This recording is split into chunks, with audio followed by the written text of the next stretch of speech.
হযরত মুয়াবিয়া ইবনে হিদাহ রাদিয়াল্লাহু তাআলা আনহু বর্ণনা করেন, আল্লাহ নবী সাল্লাল্লাহু আলাইহি সাল্লামকে আমি এই কথা বলিতে শুনিয়াছি, সেই ব্যক্তির জন্য ধ্বংস অপেক্ষা করতেছে যে ব্যক্তি মানুষকে হাসাইবার জন্য অসত্য কথা বলে।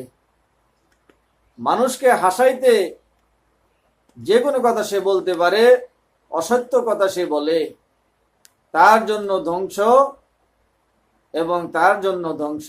আল্লাহ নবী সাল্লাল্লাহু আলাইহি সাল্লাম বলছেন।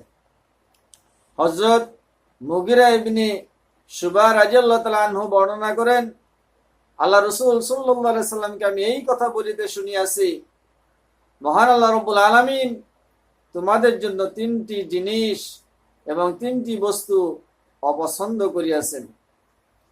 সেই তিনটি বস্তু হইল, এক নাম্বার অহেতুক কথা বলা, যে কথার প্রয়োজন নাই সেই কথা বলা, এমনি বেহুদা আলাপ আলোচনা করা, যে কথার নাকি দুনিয়ায়ও ফায়দা নাই এবং কাল কিয়ামতের দিবসের জন্য ফায়দা নাই, সেই ধরনের কথা না বলা।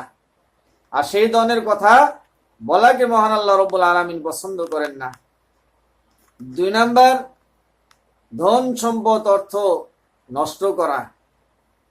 3 নাম্বার অযথা বেশি বেশি প্রশ্ন করা, যে কোনো প্রশ্ন আপনার প্রয়োজন নাই তারপরেও আপনি সেটা প্রশ্ন করেন একজনকে, সেই প্রশ্ন করা। এই তিনটি জিনিস মহান আল্লাহ রাব্বুল আলামিন পছন্দ করেন না।